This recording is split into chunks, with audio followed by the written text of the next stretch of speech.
time with our personnel here at the derailment site, including our FRA, Federal Rail Administration, and PHMSA, the Pipeline and Hazardous Safety Material Administration, who are engaging with NTSB. Just to be very clear about this, FRA and PHMSA are part of the U.S. Department of Transportation.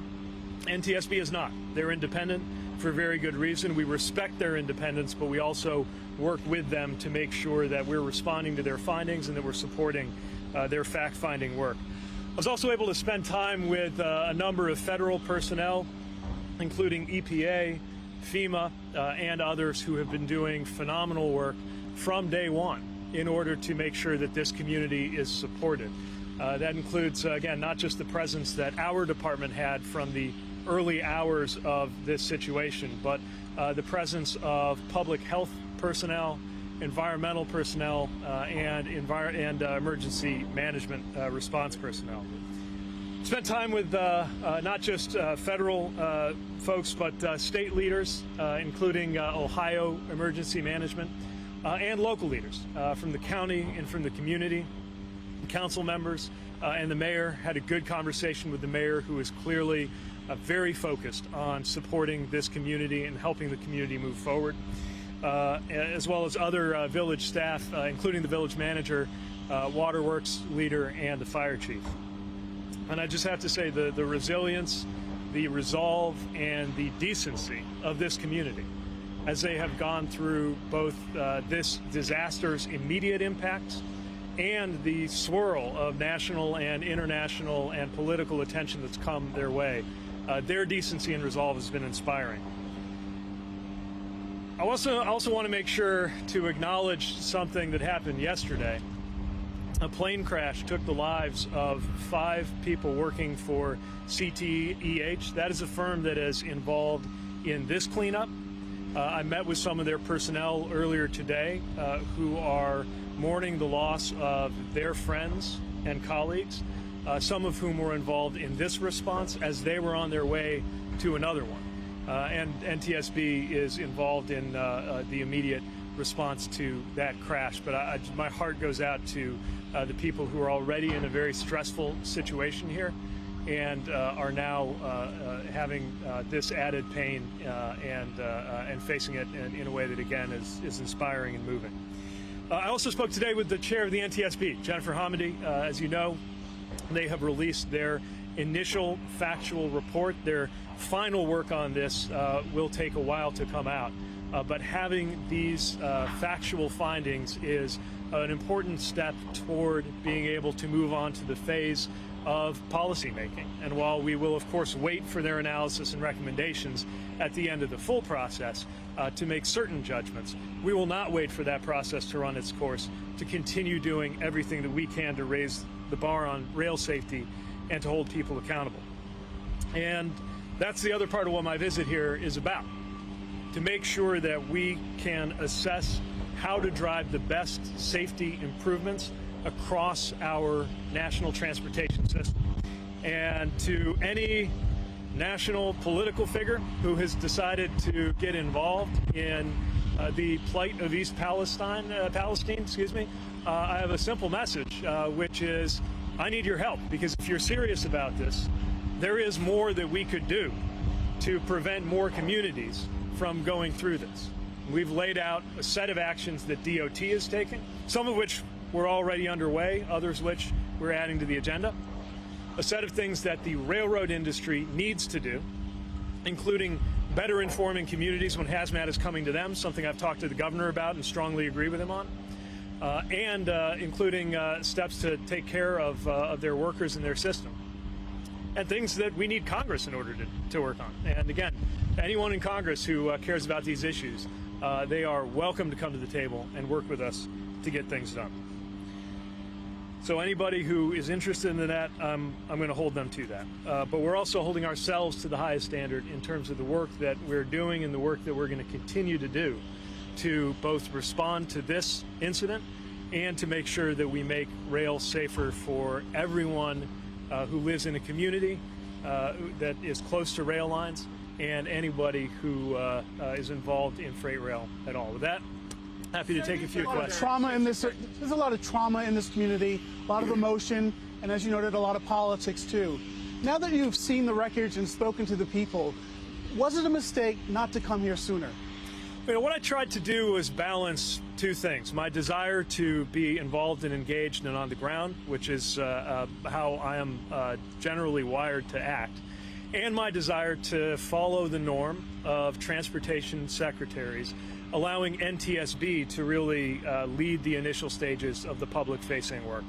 I'll do some thinking about whether I got that balance right, but I think the most important thing is, first of all, making sure that the residents here have what they need, something that from our piece of the puzzle, DOT, we were working on from day one, and making sure we do something for the future. We can talk about process, and that's perfectly fair, but I don't want people pointing to process as a way to get away from the fundamental questions of rail safety, regulation, and accountability, and whether we're going to make it tougher or whether we're going to allow it to continue being watered down. Sorry. Now that you have been here on the ground, have you had an opportunity to speak to residents here since you've been on the ground? And just to follow up, since you have had some time to now think about it, in retrospect, should you have come a little sooner? So again, in terms of the timing of the visit, I'm trying to strike the right balance, allowing NTSB to play its role, but making sure we're here in that show of support. But in terms of the residents, which is what this is really about, the really striking thing to me is how they're here for each other. Now, this is not a community with infinite resources. Speaking with the mayor, hearing about what he has been through, and remembering the experience of being a mayor, I am really impressed with how they've been able to support one another. And they're not here for the politics. They're here to make sure this community can move forward. But other than the mayor, sir, have you spoken to any other residents? Yeah, spoke with community, two members of the council, spoke with a lot of community residents who were involved in their capacities responding to this. And all of them, I just really admire their decency as well as their What are you telling these residents who are concerned about their livelihoods? Well, first of all, I want them to know they're not alone. That before, during, and after the national attention, they're going to have support. They're going to have support from us when it comes to holding Norfolk Southern accountable. They're going to have support from the EPA when it comes to making sure they get accurate information about the safety of their air, water, and soil. And I think they can have support, they ought to have support from a whole country that has seen what they've been through, above and beyond the kind of legalities of it. The point is to make sure that they're taken care of for the long run. Would you tighten regulations so that trains in the future carrying chemicals like vinyl chloride will have to be registered as high hazard flammable trains? I think that is something that we need to look at. Look, let me be clear about one thing though. These trains were regulated as hazardous material, but they were not in that higher category called high hazard flammable train. That's a category that was created mainly with crude oil in mind. And it was largely a response to the derailment that killed 47 people in Canada in the early part of the last decade. I understand why that there's something particularly dangerous about certain kinds of flammable liquid like crude oil. But I think just at a common sense level, you ask yourself, if there's a category called high hazard flammable train, and this train that led to that toxic cloud and that consequence for this community wasn't in it, what's going on there? And so it's one of many things that we're looking at with the authorities we have, but also want to work with Congress on. And also, you know, that 2015 rule that's getting a lot of attention around ECP brakes wouldn't have applied to a non-high hazard flammable train. But I think we got to ask, what other trains should that have applied to in the first place? And can Congress untie our hands a little bit in terms of the hoops we've got to go through to try to raise the bar on those braking rules? Because Congress pushed it in the opposite direction, just like the tank cars. I mean, when you see the twisted metal there, you realize the difference between a fortified tank car and some of the tank cars that don't have that level of fortification. The target date for getting that done, changing some of the tank cars, was 2025. It got pushed out, watered down to 2029. Again, I am being careful not to weigh in on what tank car fortifications might have made a difference here, because NTSB is doing that work. But I'm just saying, in general, hazardous materials could be going through communities in stronger tank cars. Let's speed that up. So I'm calling on the railroads not to wait on us making them and the companies that they work with, to require that. But also Congress could help push that date back up. A week and a half before you sent your first tweet expressing concern for the residents of East Palestine, a week and a half after the accident happened. In hindsight, was that waiting too long to express anything hours after you had addressed the makeup of work crews on highway construction projects just that very day? The answer to your question is yes. I felt strongly about this and could have expressed that sooner. Again, I was taking pains to respect the role that I have and the role that I don't have, but that should not have stopped me from weighing in about how I felt about what was happening to this community. Sorry, it's really hard to hear. The third hot bearing detector was at 253 degrees before critical failure was alerted. Did the crew do what they were supposed to do? Was the equipment that was used by Norfolk Southern the right equipment for the job? And, I mean, more importantly, could this have been prevented? Right. So part of that I really have to let NTSB speak to. And by the way, I think they have an availability at 1 o'clock where they'll go into more detail. But what I will say is those hot box detectors represent an example of a piece of safety equipment that right now is not required by regulation. And so there are differences from railroad to railroad, from company to company, in terms of how they're used. I think that's another example of something that needs to be looked at to try to prevent things like this from happening again. You common sense steps the other day. Yeah. This morning I heard you talking with the officials down at the train derailment site, and they mentioned that the placards that said high hazardous materials were plastic and burned right away. For future responses to things like this and first responders acting quickly, they don't know what's in those train cars. You mentioned common sense earlier. What moves forward and what did you learn that you could implement going forward?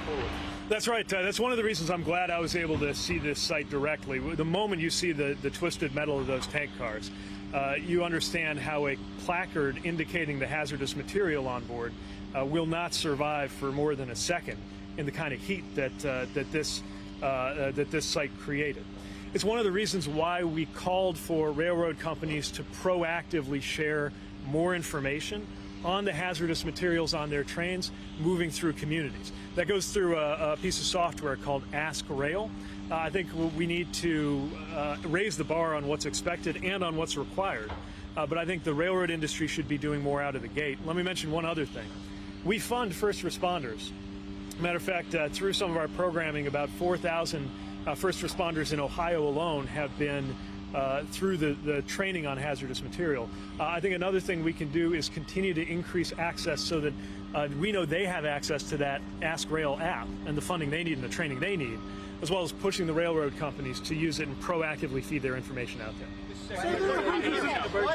What federal resources can the residents of East Palestine and this area of Ohio expect going forward? I know it's not necessarily just transportation, but are federal resources being planned for these people, and has the state government asked? So first of all, my colleague Michael Regan has made it very clear that Norfolk Southern will pay for this remediation. And the federal administration will be here to hold them accountable for that and make sure that they are making this community whole. Other federal resources include the presence of emergency management personnel, public health personnel. Let me mention one other thing that I saw state public health personnel doing in concert with the county and local leaders, which is making sure that they address the mental as well as the physical health effects of this. Because obviously you've got a community that has been through something that even as the air clears, even if the soil and water and air are continuing to be tested and shown to be clean, that's still going to affect their health in a different way. And I applaud everybody who is paying attention to that side. Sorry, there's a follow-up I just want to share. When it comes to having Norfolk Southern be responsible for these remediations, what are the challenges? Obviously you mentioned there's the immediate help that is needed, but as problems reveal themselves throughout the years, throughout the decades of this contamination, how do you make sure that you actually do keep them accountable? Well, that's just why we need to, that's a great example of why we need to make sure we have the strongest, toughest possible hand when it comes to dealing with these railroad companies.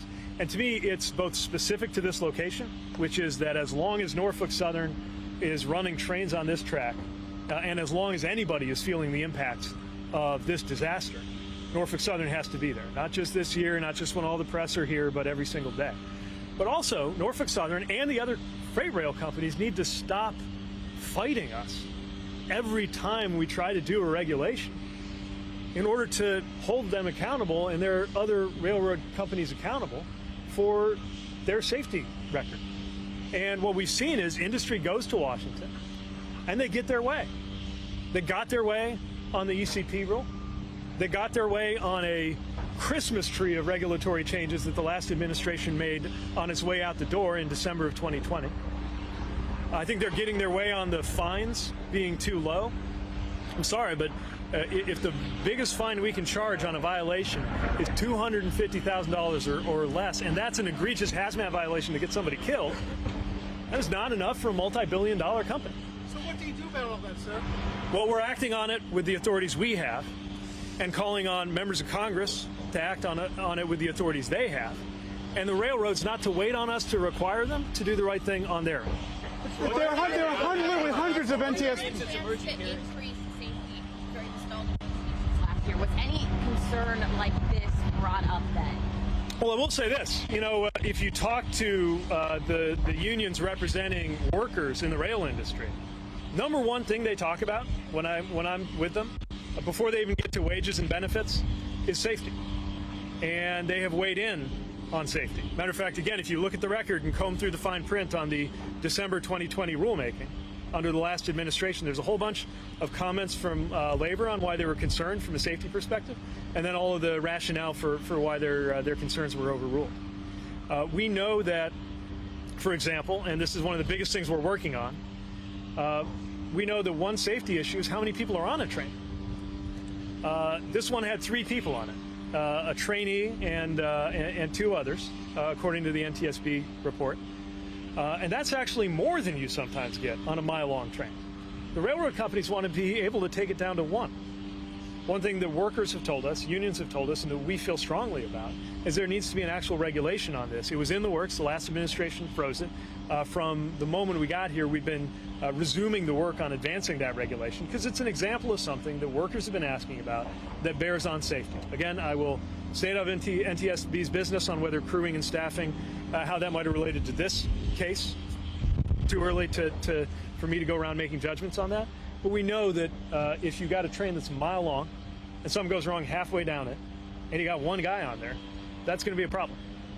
Better equipment, issue of trust. So there's some reporting from ProPublica that Norfolk Southern has a policy that allows them to ignore certain safety alerts from the tracks. Is that standard in the rail industry, and are you concerned about that?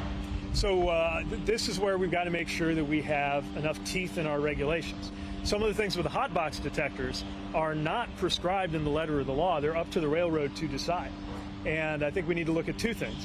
One, did the railroad make the right decisions? That's part of the safety investigation. And then 2, should we lay out a little more clearly what those decisions should be so it's not up to them? And that's the regulatory part. Sir, the issue of trust. You've written an entire book about trust. Mistrust has been at the center of this for this community.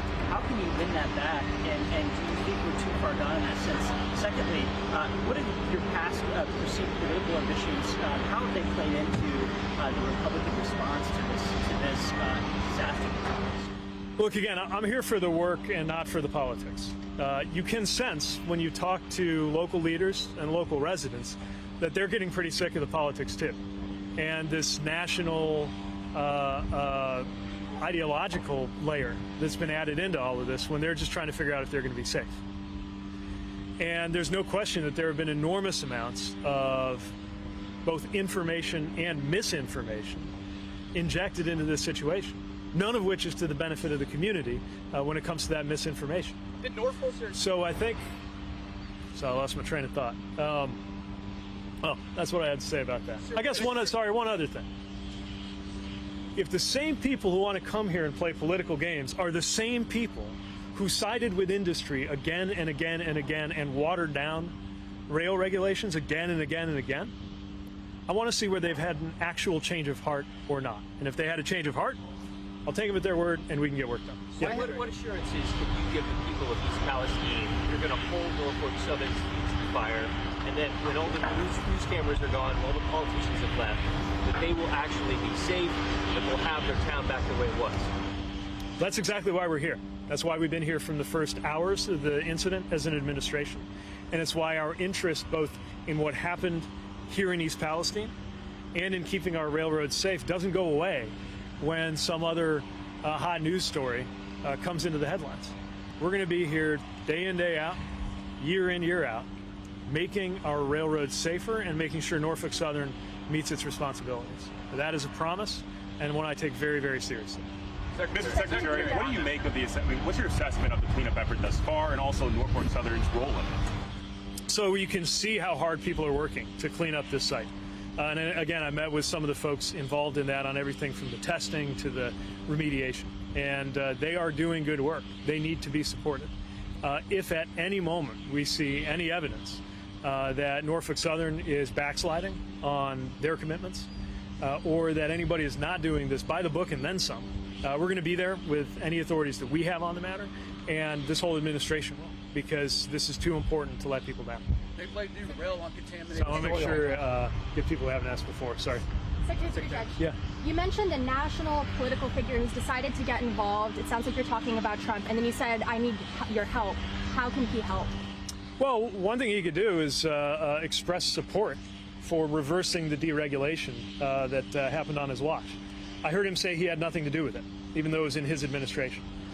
So if he had nothing to do with it, and they did it in his administration against his will, maybe he could come out and say that he supports us moving in a different direction.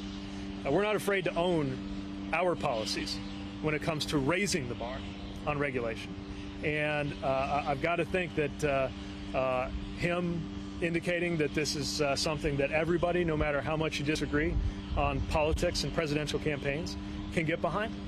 Higher fines, tougher regulations on safety, Congress untying our hands on braking rules, all the other things that go with that, that'd be a nice thing for him to do. Why has he the right equipment? How do you keep the companies from stopping to cut corners when it comes to safety? You know, talking to the unions, one of their biggest issues is just the sheer number of in-person safety workers who've been cut. That's right. They pointed to how for trains like this, there used to be like numbers of safety workers who would like go through and in-person inspect trains before they. How do you get companies from stopping cutting like large percentages of these safety workers? Look, the reality is this is their entire business model. In the last few years, they have gone into a business model that is about cutting and cutting and cutting and cutting. And what has happened is it's a concern from a safety perspective. It has not made them more effective in delivering freight. We know that from our supply chain issues that we've seen. It has made them wildly profitable. So profitable that in my view, they could meet a much higher safety standard and still be profitable. And that's what really needs to happen next. So, you know, the reality is if their business model is telling them to cut, whether it's cutting corners or cutting people, the only real wall we can put up against that is regulation. And I know the word regulation is not popular with some people, but we need enforcement, we need accountability, and that starts with making sure we have enough teeth in our regulations to actually see to it that that happens. You've been transportation secretary for 2 years now. How long can you continue blaming the Trump administration? Train derailment, Jefferson County, the county south of here back in November. Yep. It was only carrying trash, but it took Norfolk Southern a month to clean that up. What will you and the department you oversee do to continue to make sure this cleanup is done properly, but in that quicker process here to get everything back?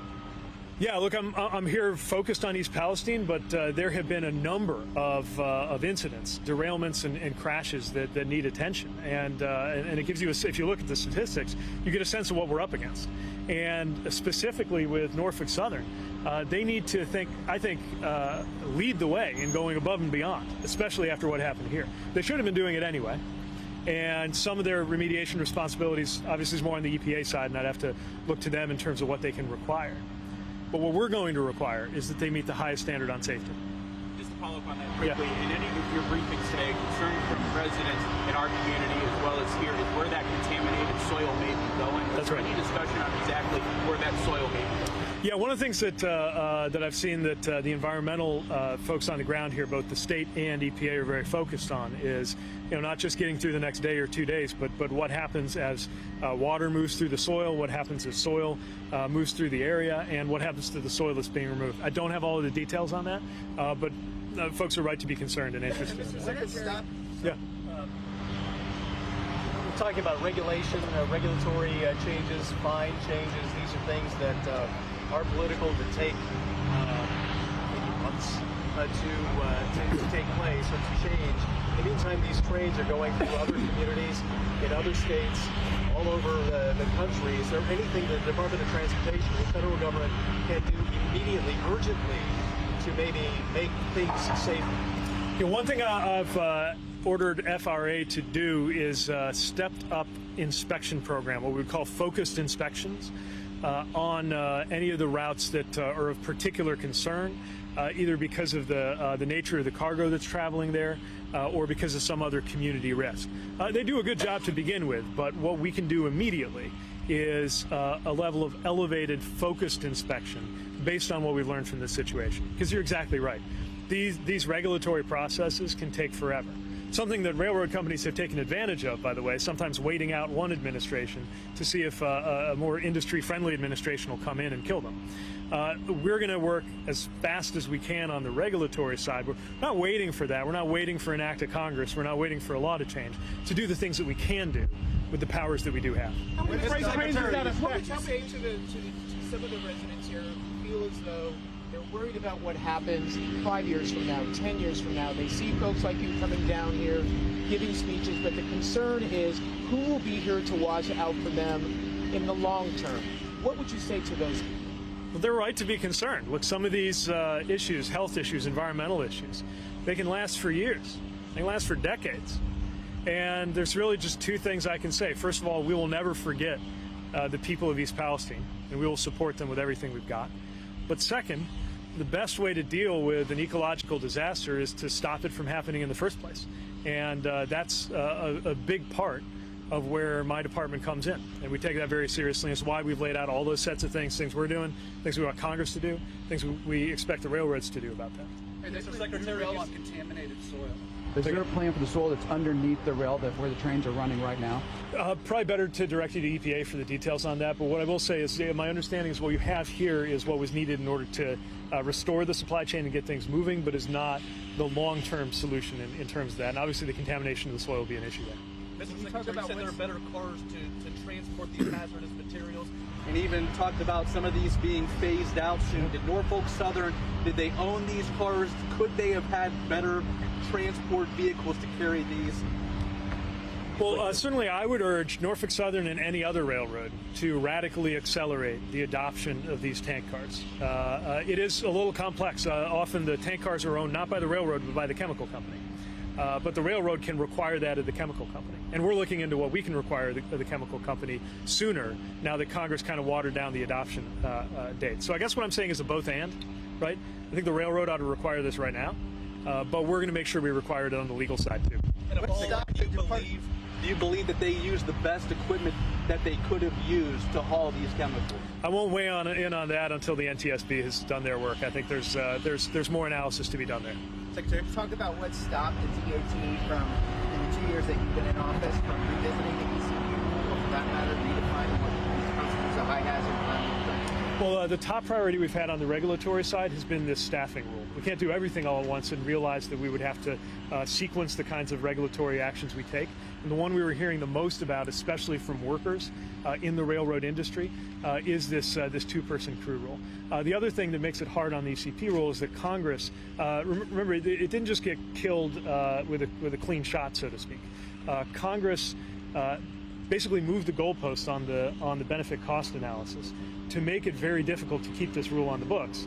And then the last administration went ahead and took it down. So I am asking my staff to conduct a stepped-up analysis on anything we may have missed, any angle that we weren't looking at, or anything that, for example, in a benefit cost analysis, might actually change now that we have the data, some of the data from this incident, that would empower us. But look, the cleaner way to do that would be for Congress to untie our hands so that we didn't have to go through all those hoops to begin with. I mean, a lot of people There were say... three So I want to make sure we get some. members on the train, including a trainee. You said there were three crew members on the train, including a trainee. Is there any way that can be safe? So again, NTSB should speak to some of what happened in particular in terms of the folks on board. But this is why I'm so frustrated that it's taken so much of our energy and political capital just to hold the line on there being two. I mean, the railroad industry wants to be able to have one person on trains that could be a mile long or longer. One. And there was movement to do something about that. Last administration froze it. Before this incident, and now we're still doing it, trying to bring that back. So how big a problem is this crew staffing issue? I think it's a real issue, and again, especially given the overall business model we've seen from the railroads, which is to cut and cut and cut, including cutting safety jobs, cutting maintenance jobs. The jobs on board are a little more tightly regulated, but if they could, I'm worried that they would. So is this... Can I jump in? You guys only have about another minute. I want to get to somebody who hasn't asked a question yet. Anyone who has not asked a question? You in the back of the green, please. So how does this community recover, and how does the federal government do them, or help them do that when no one wants to come here now that there's been an environmental disaster and all of that? Once all of you quit coming, who's going to come to the businesses, and what's going to be done to help people that live right along the tracks? So this is a community that, first of all, it's a community full of good people who did nothing wrong. No one in this community asked to be in this situation. And they deserve not just the full force of the federal administration and the state government being there for them, not just Norfolk Southern doing the right thing and paying for the cleanup. They deserve a different level of support, a human level of support. The country should be wrapping their arms around the people of East Palestine, not as a political football, not as an ideological flashpoint, not as a gotcha moment, but as thousands of human beings whose lives got upended through no fault of their own. And I think that includes visits, not just big official visits from the government, but just people who've seen the news and whose hearts go out to the community here and can come here on a day like this when the sun is shining or on a rainy day and shop in those shops and visit those businesses. It is safe to visit here, as all of us can attest, even while we're still making sure that it stays safe to live here. And people deserve that. Mr. Secretary, Norfolk Southern created a website in the wake of the train derailment. One of the FAQ sections, it asks, should residents be concerned of their long-term health effects? And they said, no, based on the monitoring data, they shouldn't. Do you think this is their way of minimizing liability? I know they've got a lot of lawyers. I wouldn't speculate on their legal strategy. What I would say is they need to go way, way beyond the legal minimum here. And they need to lead the railroad industry, shifting its posture to stop fighting us tooth and nail every time we try to use the tools that we have as an administration to make freight rail safer. All right, last question goes to the sir in the please, and that's Secretary, the Department of Transportation is expected to have a ruling in March on LNG transport by rail. Has that decision been made yet, and do you worry that transporting LNG by rail car could lead to an even bigger disaster than this? So I'm not ready to get ahead of a finalized rule or announcement there. What I will say is that this situation calls on us to re-examine everything that's been underway related to those issues. Now, what we found as we first looked at that LNG rule was that class of rail movement was unlikely, at least in the short term, to happen anyway. Nobody was seeking to use those kinds of cars. But we're setting policy for the long run. We got to make sure we get it right. All right. Thanks everybody for being here. Thank you.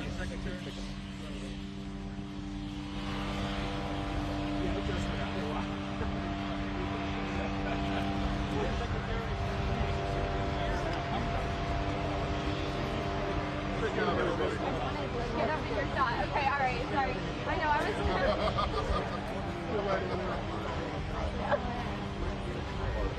Good thing I got a deep one. You probably just thought I was one of the boys. No, that's fine. Hi, Mom. Bye. That's fine.